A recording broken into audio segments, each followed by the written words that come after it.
আসসালামু আলাইকুম। অনেক সময় আমরা দেখি সবকিছু খুব সুন্দরভাবে এগুচ্ছে। ব্যবসা ভালো চলছে। একটি গুরুত্বপূর্ণ চুক্তি প্রায় চূড়ান্ত। ক্যারিয়ারে সাফল্য ধরা দিচ্ছে। সামাজিক কিংবা জাতীয় পর্যায়ে কোনো উদ্যোগ আশার আলো দেখাচ্ছে। কিন্তু হঠাৎ করেই কোনো এক পক্ষ এমন একটি কথা বলে ফেলে অথবা এমন একটি কাজ কিংবা আচরণ করে বসে, যার ফলে পুরো সিস্টেমটাই ভেঙে পড়ে। সবকিছু এক মুহূর্তে নষ্ট হয়ে যায়। এই ঘটনাকে বলা হয় সেবোটাজ। আর যখন এই ক্ষতিটা আমরা নিজেরাই করি, তখন একে বলা হয় স্ব-অন্তর্ঘাত বা আত্মঘাতী প্রবণতা। যেমন বিশ্বকাপে নিজের গোল নিজেই দিয়ে দেওয়া। কিন্তু প্রশ্ন হলো, এই আত্মঘাতী প্রবণতার জন্ম হয় কোথা থেকে? এর শিকড় লুকিয়ে আছে আমাদের মনের গহীনে। একটি মারাত্মক মানসিক অবস্থার ভেতরে, যার নাম হীনমন্যতাবোধ। এই হীনমন্যতাবোধ হঠাৎ করে তৈরি হয় না।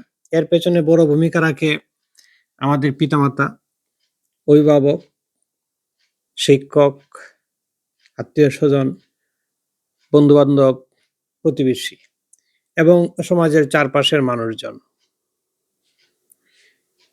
যখন একটি শিশুকে বা কিশোরকে বারবার বলা হয়, "তোমার দ্বারা কিচ্ছু হবে না, তুমি একটা গাধা, তুমি কখনো সফল হতে পারবে না, এই দেশে ভালো কিছু হবে না, তুমি সবকিছু নষ্ট করে ফেলবে," ডট, ডট, ডট। তখন সে ব্যক্তি সচেতনভাবে হয়তো এই কথাগুলোকে অবিশ্বাস করে, কিন্তু অজান্তেই সেগুলো পাঠিয়ে দেয় মনের গহীনে, অবচেতন স্তরে। আমাদের অবচেতন মন কিন্তু তর্ক করে না, সে প্রশ্ন করে না, সে শুধু গ্রহণ করে এবং তার কোনো লজিক নাই। এবং গ্রহণ করার পর সবকিছু নিখুঁতভাবে রেকর্ড করে রাখে। আমরা সবাই জানি মন কখনো কিছু বলে না। এই নেগেটিভ কথাগুলো ধীরে, ধীরে আমাদের মনের ভেতরে একটি প্রোগ্রামে পরিণত হয়। আর সেই প্রোগ্রামই নিয়ন্ত্রণ করে আমাদের চিন্তা। আর আমাদের চিন্তা নিয়ন্ত্রণ করে আমাদের মস্তিষ্ককে। মস্তিষ্ক নিয়ন্ত্রণ করে পুরো শরীরকে, এমনকি আমাদের চারপাশের বাস্তবতাকেও। মন চালায় ব্রেনকে, ব্রেন চালায় দেহকে এবং আমাদের আচরণকে।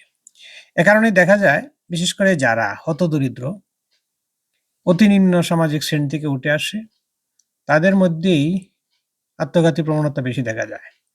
তারা পরবর্তীতে বড় হলেও, ভালো ক্যারিয়ারে পৌঁছতে পারলেও তাদের মধ্যে আত্মঘাতী প্রবণতাটা বেশি থাকে।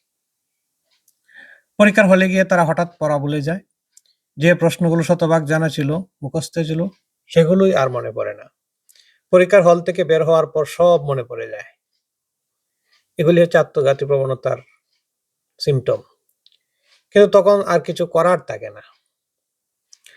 তো ব্যবসায়িক ডিল খুব সুন্দরভাবে এগোতে থাকে, সব পক্ষ সন্তুষ্ট। কিন্তু ঠিক শেষ মুহূর্তে একটি ভুল কথা, একটি অপ্রয়োজনীয় মন্তব্য বা বক্তব্য বা আচরণ, আর তাতে পুরো ডিল ক্যান্সেল হয়ে যায়। এটাই আত্মঘাতী প্রবণতা। এই আত্মঘাতী বাঙালি বলা হয় আমাদেরকে।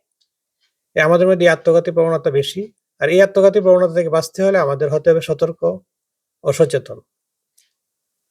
মা, বাবা, শিক্ষকদের অবশ্যই নেগেটিভ ভাষা ব্যবহার থেকে বিরত থাকতে হবে। একটি কথা একটি জীবন গড়ে দিতে পারে, আবার একটি কথাই একটি জীবন ধ্বংস করে দিতে পারে। আর যারা ইতিমধ্যে এই সমস্যায় আক্রান্ত, তাদের জন্য রয়েছে পথ। প্রতিদিন নিয়মিত মনে মনে বলতে হবে, আমার দ্বারা সফলতা সম্ভব, আমি পারি, আমি যোগ্য। মানে এই প্রত্যয়নগুলি, অটো সাজেশনগুলি নিজেকে বলতে হবে, মনের গহীনে পাঠিয়ে দিতে হবে। আর কেউ যদি নেগেটিভ কথা বলে ফেলে সামনে, তৎক্ষণাৎ মনে মনে বলতে হবে, এই সব তথ্য আমার অবচেতন মন থেকে ডিলিট হয়ে যাক, বা বাতিল বাতিল বলতে হবে। কারণ আমরা মনে মনে যে কথা বলি, মনে মনে যে প্রার্থনা করি, যে কামনা করি, বিশ্বমনের স্বর্ণধারের অধিপতি মহান আল্লাহ, মহান প্রভু আমাদের ঠিক সেটাই ফিরিয়ে দেন।